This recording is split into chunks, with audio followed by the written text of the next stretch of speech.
Hello, seja oficialmente muito bem-vindo à nossa primeira EdClass, a nossa aula semanal para empreendedores do direito. Eu sou a Mariana Benanti, advogada e mentora de advogados, e hoje eu vou falar com vocês como transformar a sua advocacia em um negócio. Vamos lá, para a gente começar, eu queria compartilhar aqui com vocês o material de hoje. E para a gente iniciar, eu queria comentar que a gente dividiu essa aula em 3 principais pilares, quando você ali deseja realmente transformar a sua advocacia em um negócio. Para a gente iniciar, o principal pilar que eu considero a base de um negócio na advocacia é a mentalidade. Quando eu falo mentalidade, muitos de vocês podem acreditar que isso é papo de coach, mas Mariana, isso não é tão essencial para transformar a minha advocacia em um negócio. E aqui eu trago um ensinamento para vocês que eu aprendi fora até mesmo do ordenamento jurídico. Quando você acredita que você tem um negócio, você começa a tratar aquilo como um negócio, os resultados são completamente diferentes do que você acreditar de que você é advogado. Então, assim, o seu escritório, a sua carreira é um negócio. Esse é o ponto principal aqui que a gente vai começar a discutir hoje nessa aula. Mas o que eu queria que vocês tivessem consciência é que, além de você acreditar que a sua advocacia é um negócio, você tem que ter consciência de que hoje não basta você ser apenas advogado. É primordial de que você seja também empresário, empreendedor, gestor, líder. Eu poderia citar aqui inúmeras qualidades que vocês precisam desenvolver para ter uma advocacia de negócio. Mas, partindo da premissa básica, aqui hoje, eu quero que vocês tenham clareza de que a partir de hoje vocês não são apenas advogados. Exercer a advocacia é um dos setores do seu negócio, mas vai ser necessário que você tenha clareza e conhecimento para gerir muitas das vezes uma equipe, que você tenha ali conhecimentos empresariais para tratar realmente a sua advocacia como um negócio, e é sobre isso que nós vamos conversar aqui hoje. A regra, pessoal, é muito clara. Empreender é para quem decide. Então, quem que eu quero aqui hoje compartilhar com vocês? Eu quero que vocês tenham clareza de que, a partir de hoje, vocês decidiram empreender na advocacia, se tornar empreendedores jurídicos. E por que que isso é primordial? Mais uma vez, está elencado com o quê? Com a mentalidade que a gente acabou de ver. Quando você tem clareza de que você não é apenas um advogado, as suas atitudes serão diferentes. E aqui eu já faço um adendo para vocês. Ou você se desenvolve, ou você se movimenta com as condições que você tem hoje aí no seu negócio, na sua realidade, ou você volta para um emprego. Aí a gente pode até pensar assim, que eu tô sendo um pouco grossa de falar isso aqui para vocês, mas não é. A gente precisa de pessoas comprometidas para empreender na advocacia. Hoje não basta mais apenas a vontade de empreender. Quando a gente vai passar aqui nas próximas aulas com vocês outros temas que eu pretendo abordar aqui, eu decidi iniciar justamente pelo pilar básico, que é o quê? É como você começa a transformar a sua realidade aí hoje, com as condições que você tem. Quando eu iniciei, quando eu fundei o MBLA lá em 2020, logo depois veio a pandemia, logo depois veio o lockdown, e aí eu precisei vir para o digital, precisei começar a explorar outros pontos, e é primordial que você saiba de que nem sempre a gente vai começar, nem sempre não, na verdade, na maioria das vezes, a gente vai iniciar um projeto com as condições que a gente tem hoje, e às vezes, infelizmente, a gente acaba se comparando com grandes players aí dos mercados, analisando que eles têm as condições ideais. Mas eu quero que vocês tenham clareza de que eles começaram e que muitas das vezes, quando eles começaram, eles não tinham também as melhores ferramentas.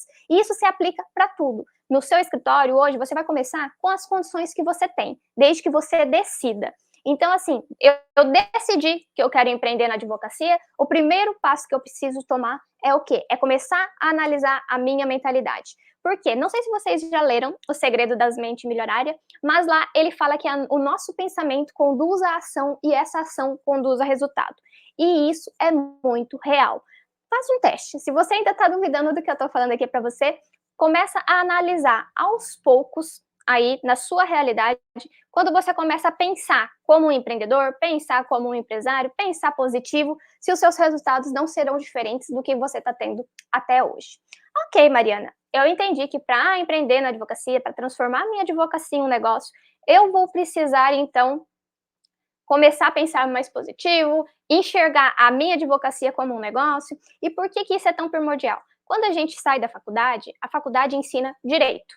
E direito não ensina a advogar. A gente aprende o direito material. Infelizmente, a prática a gente só vai adquirir com conhecimento de cursos complementares e no dia a dia ali, né, na nossa advocacia. Então, O primeiro pilar que você vai desenvolver é a sua mentalidade, ter essa clareza de que a partir de hoje você vai começar a tratar a sua advocacia como um negócio, não vai se enxergar apenas como um advogado, mas sim como um empresário, um gestor, também um empreendedor, ok? Combinado? Já estou aqui com o meu chazinho. Ok, Mariana, desenvolvi minha mentalidade, comecei a explorar um pouco mais sobre isso. Qual que é o segundo passo que eu preciso tomar para transformar a minha advocacia em um negócio? Eu não sei por onde eu começo, porque quando a gente fala só da mentalidade, apesar de que nem eu comentei com vocês, algumas pessoas terem um preconceito, é primordial que você saiba que não basta a gente querer, é preciso a gente ter ação para tomar certas atitudes. E ali, para quando você começar a transformar a sua advocacia em negócio, é primordial, então, que você passe para o segundo pilar, que é o quê? É uma estrutura. Aqui nós não estamos falando de prédios comerciais, de estabelecimentos muito super equipados. Um dia nós chegaremos lá, mas a ideia é que o quê? Quando a gente começar a transformar, você tem que ter clareza e conhecimento de que vai ser necessário uma estrutura mínima. E quando eu falo de estrutura, eu me refiro sim a computador, a internet, a certificado digital, a sua carteira do exame da ordem, mas será muito interessante também e necessário você ter a clareza de quais serviços você vai oferecer no seu escritório. Já ouviu aquele ditado de que quando você quer vender para todo mundo, você não vende para ninguém? Esse é um ensinamento muito básico também que se aplica na advocacia de negócios. Quando você vai começar a analisar ali, como que eu posso começar a pensar quais serviços eu vou oferecer? Você vai começar pelo que você sabe, pelo que você tem experiência. Enquanto você às vezes não tiver aquela coragem, né, de comercializar um produto ali diretamente, é muito interessante que às vezes você faça parceria com outros advogados, mas que você tenha clareza de quais serviços estarão no portfólio do seu escritório. Quando a pessoa vai abrir uma loja de roupa, ela tem as roupas lá na loja, tem um estoque. Quando a gente traz para a advocacia, vocês precisam ter clareza de que as roupas de vocês serão o quê? Serão os produtos, os serviços que vocês irão oferecer. Então é primordial que agora aí você já pause essa aula e escreva ali pelo menos uns 4, 5 serviços que você vai oferecer no seu escritório de advocacia.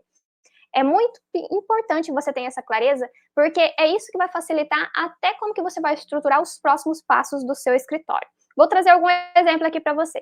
Trazendo para a propriedade intelectual, para o Fashion Law aqui, que é a minha principal área de atuação. Quais seriam uns serviços que eu poderia começar a comercializar? Registro de marcas e patentes, contratos, é uma ótima demanda também. Trazendo para a advocacia previdenciária, planejamento previdenciário. Posso também oferecer, além das ações judiciais, é interessante que a gente tenha serviços de entrada. Esses serviços de entrada, eles terão um ticket num valor um pouco mais baixo, mas eles, quando no volume do mês, você não vai ficar dependendo exclusivamente da justiça. E isso é primordial por quê? Porque hoje a gente sabe que um processo ele demora anos no Brasil e a gente não pode ficar refém de receber apenas no êxito, ok? Então, uma estrutura mínima que você precisa ter é uma clareza de pelo menos 4, 5 serviços ali que você vai começar a oferecer para o seu cliente. Além dos serviços, é interessante que você faça o questionamento. Eu vou precisar abrir um CNPJ já agora ou eu vou atender inicialmente como autônomo? E aqui eu já faço um adendo de que, mesmo que a sua mentalidade seja de que a sua advocacia é negócio, eu quero que vocês rompam o preconceito de achar que a sua advocacia só vai ser uma empresa, só vai ser um negócio se você tiver um CNPJ. Porque não. É muito importante que você tenha clareza de que, independente de CNPJ, a sua advocacia, a sua carreira é um negócio. Combinado? Mas, Mariana, então quando eu vou saber que é o momento certo? Aqui eu faço duas ressalvas para vocês. O primeiro ponto que a gente precisa analisar é que eu vou abrir um CNPJ por quê? Você já tem um faturamento mensal ali na sua advocacia de alguns clientes recorrentes? Ou então você precisa analisar o público que você vai atrair também. Quando a gente fez os desenhos lá do serviço, da sua esteira de serviços, de quais serviços você vai oferecer dentro do seu escritório, você já teve a clareza de que se você vai atender empresas ou se você vai atender clientes pessoa física. Por que eu estou falando isso? Porque para quem tem uma advocacia que vai focar no público empresarial, é primordial que você tenha um CNPJ. O empresário, quando ele vai pedir para você emitir a nota fiscal, e ele também vai se questionar, como que você tem uma advocacia de negócio, uma advocacia empresarial, se você não tem um CNPJ ainda? Mas, Mariana, eu não E aí, como que eu faço para abrir esse CNPJ? Eu aconselho você a procurar por um contador, eles vão te orientar certinho ali na questão de como que vai fazer o cadastramento, ele vai fazer toda essa parte para você. Eu gostaria de falar para você não perder tempo isso, analisando como que você pode abrir a sua empresa, sendo que você pode delegar isso por às vezes um valor bem acessível para um contador.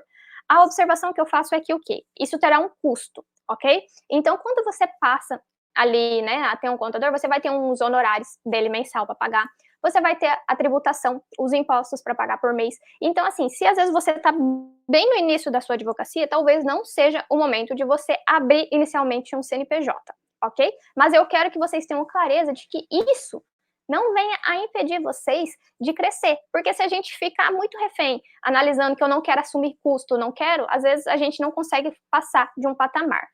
Resumidamente, abrir ou não um CNPJ, eu sempre aconselho que seja ali quando você já tem um faturamento mensal entre 4 e 5 mil reais, que daí já é uma vantagem para você abrir um CNPJ, ou se você for trabalhar diretamente com o público empresarial, você não pode ficar refém da questão do faturamento.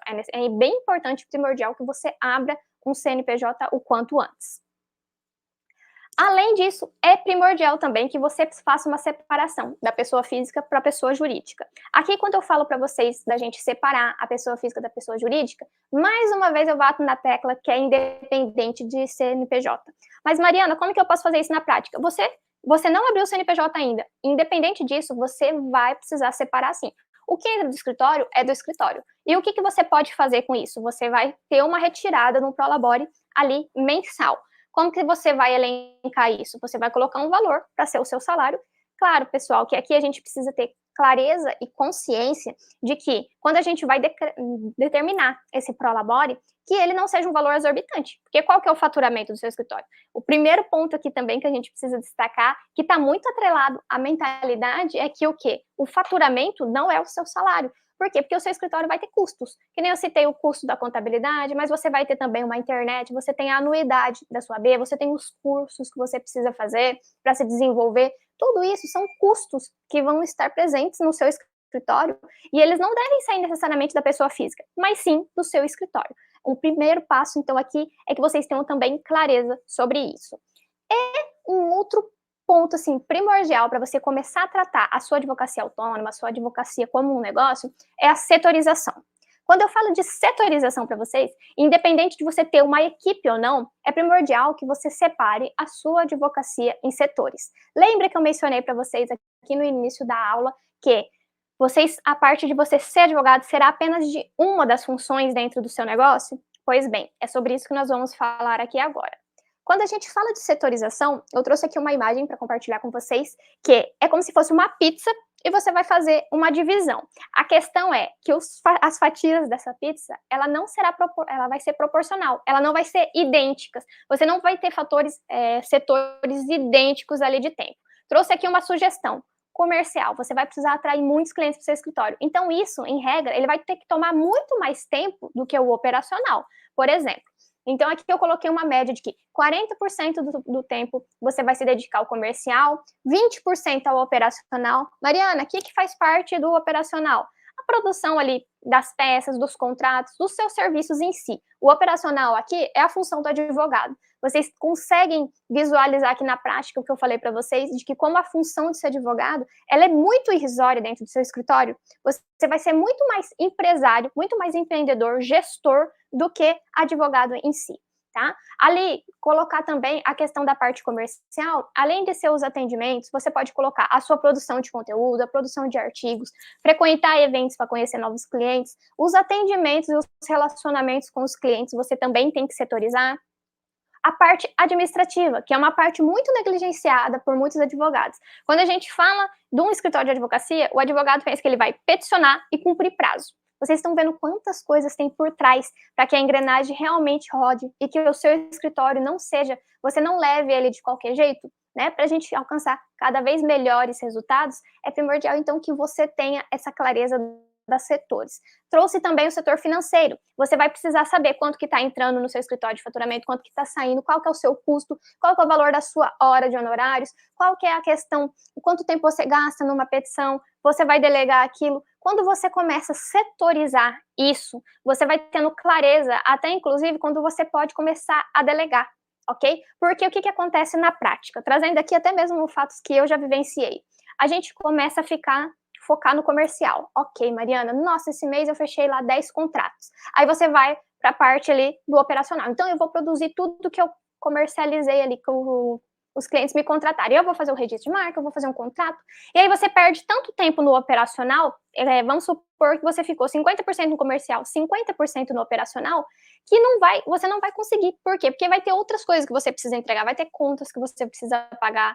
Às vezes, no início, é muito comum que você vai precisar, se você tiver um espaço físico, limpar o seu estabelecimento, isso também demanda tempo. A questão de que está aparecendo novos clientes, você não consegue dar uma atenção necessária para eles, por quê? Por estar ali conseguindo, fazendo a parte operacional, produzindo, você não consegue dar um suporte para o seu cliente que quer, às vezes, um atendimento mais personalizado. Então, isso é muito interessante. Eu trouxe aqui para vocês esses 5 setores, que é assim, é o mínimo do mínimo, mas é muito interessante que você tenha clareza e conhecimento de que isso pode ir aprimorando conforme o passar do tempo. Então, os pilares essenciais hoje para o escritório é o comercial, que ele ali eu brinco que é o quê? É tudo que entra no seu escritório, então você vai ter que dedicar muito mais tempo a ele do que as demais atividades. Mas é muito importante que você tenha, então, principalmente se você estiver sozinho nesse início, a clareza de que você vai dedicar tempos para o comercial, para o operacional, para o atendimento ao cliente, para o administrativo, para fazer ali a gestão das notas que precisa emitir, dos pagamentos que precisa ser realizado, da questão financeira, você vai analisar o seu DRE. Tudo isso é muito primordial para você ali construir a sua advocacia e necessariamente também atrair cada vez mais clientes para o seu negócio. O terceiro pilar, esse aqui eu confesso para vocês que é o meu favorito e é o quê? É a estratégia.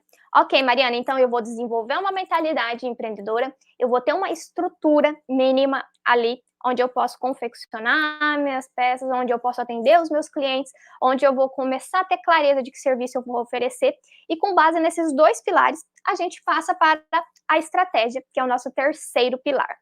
Mariana, por onde eu começo com as estratégias? Você vai definir um nicho e conhecer o seu perfil de cliente ideal. Futuramente, eu pretendo ter uma Ed Class só sobre isso, porque é um tema que eu poderia passar aqui horas conversando com vocês, mas nesse momento é só para vocês colocarem no checklist tudo que vocês precisam fazer e a gente vai desenvolvendo isso com o tempo aqui nas outras aulas semanais, tá? Então, como que eu vou escolher um nicho? Com base naqueles serviços que você elencou lá na estrutura. Por que eu falo isso para você? Quando a gente fala de nicho, eu vejo muita pessoa com dificuldade em falar, Mariana, eu não quero escolher apenas um nicho para atuar. Isso já passou por várias mentoradas também, que elas já sentiram essa necessidade, às vezes, de ficar com medo de nichar e perder cliente. Pessoal, é primordial que você tenha um nicho primeiro, porque você precisa ter uma área de atuação. Hoje, como eu citei, a gente tem mais de 1 milhão de advogados inscritos, você não pode ser mais aquele advogado generalista. Tem aquela frase que o pessoal fala, quando você está com uma dor no joelho, você vai no clínico geral ou você vai no ortopedista? Para a advocacia, a gente faz o mesmo questionamento. Quando o cliente ele tem uma demanda ou uma dor, ele quer um profissional especializado naquela demanda dele. Por exemplo, ele está tendo problemas com o quadro de funcionários dele, ele vai procurar um advogado trabalhista, certo? Ele está querendo se aposentar. Ele não vai num advogado civil. Por quê? Porque às vezes o advogado civil não vai ter todos os conhecimentos necessários para conhecer todas as regras que ele pode se aposentar. Então, você vai começar a escolher uma área de atuação. Dentro dessa área de atuação, é primordial que você tenha um nicho muito bem identificado e comece a analisar quem que é o seu perfil de cliente ideal. Eu trazendo para a questão da advocacia previdenciária. Eu quero fazer muitos planejamentos e depois dar entrada em benefício de aposentadoria do professor. Ou então em planejamentos previdenciários internacionais. Ou então atividade especial, porque eu já tenho familiaridade com o PPP, trazendo aqui para a área da advocacia empresarial. Eu quero atuar com propriedade intelectual, então eu vou trabalhar com registro de marca, com patentes, com contratos de licença de marca, ou então eu quero atuar ali também na questão do direito médico, atender clínicas. Então eu vou me adequar à LGPD, eu vou oferecer ali serviços relacionados também a erro médico. Tudo isso, pessoal, tá vendo como que você precisa ter clareza para construir e não basta você simplesmente se enxergar na função de advogado. Você precisa ser muito estratégico. Por quê? Porque se você quer atender cliente médico, não adianta você frequentar um lugar para atender um pessoal a professores, que nem eu citei para vocês aqui da advocacia previdenciária. Então, assim, é muito interessante que você coloque um nicho, uma área de atuação. Mariana, eu quero advogar na advocacia criminal. Ok, você vai colocar os serviços que você vai prestar dentro da sua advocacia criminal. Com base nesses serviços, você vai começar a rascunhar quem que é o seu cliente ideal. Ah, serão vítimas de violência, serão ali pessoas de violência doméstica, ou então eu quero atuar no tribunal do júri, eu quero atuar com tráfico de drogas. Tudo isso você precisa ter clareza ali. O segundo ponto da estratégia, que é primordial a gente falar aqui hoje, é que você precisa ter um plano de marketing, e é que eu já faço até um adendo, de acordo com a OAB, nós tivemos vários provimentos atualizando cada vez mais o marketing da advocacia, e é muito importante que você tenha um plano de marketing, um plano comercial ali para o seu escritório, para você atingir novos resultados. Como vocês podem estar percebendo, cada ponto que a gente está passando, eles são cumulativos. Então, desde desenvolver a mentalidade, desde desenvolver a estrutura e agora as estratégias, não tem como você fazer um pulando um outro pilar, entendeu? É como se ele fosse um triângulo formado por 3 bases, por 3 pontos. Por quê? Porque tem a base até chegar na altura aqui principal.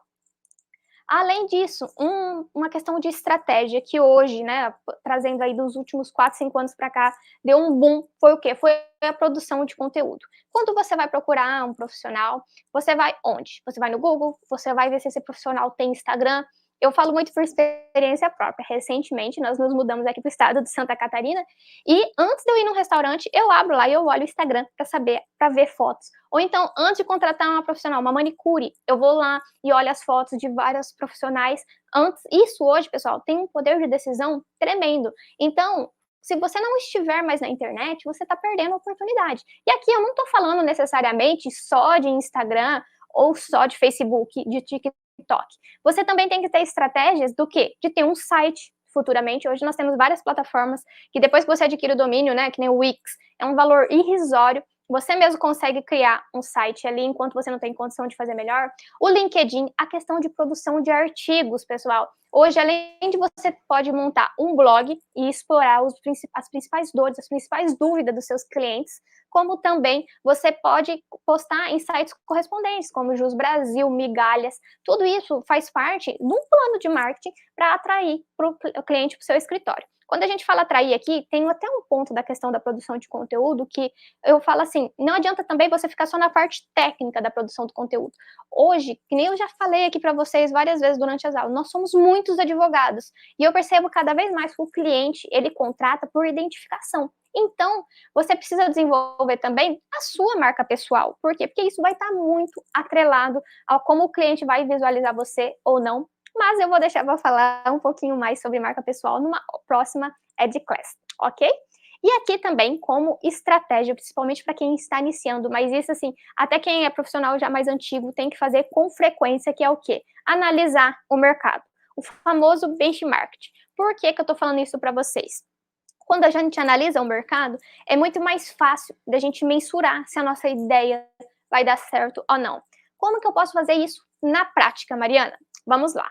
O primeiro ponto é que o quê? Você vai listar 5 profissionais ou escritórios que você admira.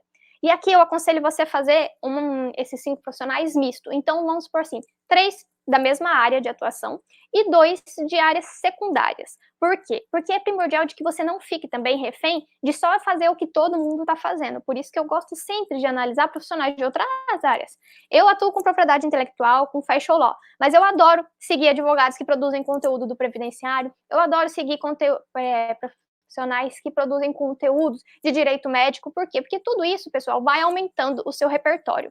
E ali, quando você linka esses 5 profissionais que você admira, independente da área, você vai começar a analisar quais produtos eles oferecem no escritório deles. Procura, dá uma googada lá, coloca um site, analisa aqui como que está o site dele, quais serviços eles estão oferecendo, a escada de serviço dele. Que nem eu falei para vocês, ele é um escritório previdenciário, vai começar com planejamento. Não, pode muitas vezes começar com uma consultoria que conduz para um planejamento, planejamento conduz para a entrada de um benefício, ok? E ali você vai tendo clareza de quais serviços você pode oferecer. Isso aqui serve até para você se inspirar e ter conhecimento na hora de definir o seu nicho. O benchmark é uma parte muito importante de um negócio que, principalmente na advocacia, é muito negligenciada, mas que no mundo business é muito utilizada. Você pode analisar também quanto que eles têm cobrado por serviço. Por que que eu falo isso para vocês? Para você cobrar igual? Não, porque você tem um valor de honorários, a sua hora é um valor, a deles é outro, precisa ser um serviço personalizado. Mas você tem que ter uma ideia de quanto que está girando isso no mercado. Porque você imagina, se uma pessoa cobra R$ 5.000 no planejamento previdenciário e você está comercializando o seu por 1.000, por mais que a sua hora, será que está condizente? Ok? Então vocês precisam se questionar sobre isso. Claro que a gente não vai sair copiando nada de um e do outro, mas isso serve também como base, como inspiração. Aqui vocês podem também estar até consultando, inclusive, a tabela de honorários da OAB, que isso influencia demais também na hora da precificação ali da divisão dos seus honorários. Você vai começar a analisar, como benchmark, que é analisando outros profissionais, como eles divulgam o serviço deles. Isso aqui também é primordial. Eu sigo uma advogada de direito da moda. Ela está divulgando no Instagram, no TikTok, no Google, ela frequenta eventos de moda, ela frequenta eventos de negócios, ou então uma questão da uma pessoa que trabalha com direito digital. Quais serviços? Onde ela vai? Como que ela divulga o serviço dela? Ela faz evento, tem um evento próprio, ela cria palestras para ela dá palestras em OAB. Tudo isso você precisa contextualizar e ir desenvolvendo o seu modelo de negócio que faça sentido para a sua advocacia. E por fim, aqui é muito interessante que você tenha clareza também de o que as pessoas admiram nesses profissionais, como eles são vistos. Por que que quando eu falei para você elencar 5 profissionais, você pensou nesses 5 aí? Começa por você, né? As características que você admira nesse profissional, você se identifica com o estilo ou você se identifica com as bandeiras que ele levanta, as crenças que ele apresenta. Tudo isso é primordial. Por quê? Porque o nosso cliente, assim como a gente está fazendo com outros profissionais, o nosso cliente também faz com a gente. Então, é muito interessante que você vai desenvolvendo isso, não desespere, tá? Isso vai levar tempo, mas que você tenha clareza de que, com base nessas informações, você comece a montar o seu modelo de negócio. E quando a gente fala de modelo de negócio, também é um assunto que eu amo falar. Inclusive, eu estou pensando em trazer a próxima Ed Class sobre isso, então fiquem de olho. Quando a gente desenvolve um modelo de negócio, ele está muito atrelado também ao quê? A posicionamento, ok? Eu trouxe esse exemplo clássico do café aqui para vocês, mas só para vocês conseguirem visualizar na prática. Qual que é a diferença de um café torrado, moído, com que ali eles possuem o mesmo peso, ambos são de 500 gramas, e um comercializa R$17,99 e o outro R$49,80, tá? Trouxe esse exemplo para vocês porque ele é muito clássico. Um outro exemplo super clássico também é o da Starbucks. Como que a Starbucks desenvolveu um café e a pessoa paga ali R$15, às vezes R$20 em um copo de café, sendo que na padaria ele poderia comprar o mesmo café por R$3. Aqui eu quero que vocês comecem a desenvolver um certo repertório, a ter uma clareza. Por quê? Porque tem muita coisa, muita construção por trás. E o modelo de negócio está muito atrelado a isso, né? Quando a gente começa a desenvolver, desenhar o seu modelo de negócios, você passa a ter clareza e conhecimento de que público você quer atingir, de que serviço você vai oferecer e, consequentemente, quais serão os seus diferenciais. Porque, assim, se você quiser ganhar, às vezes, no volume, você não vai ter um atendimento tão personalizado.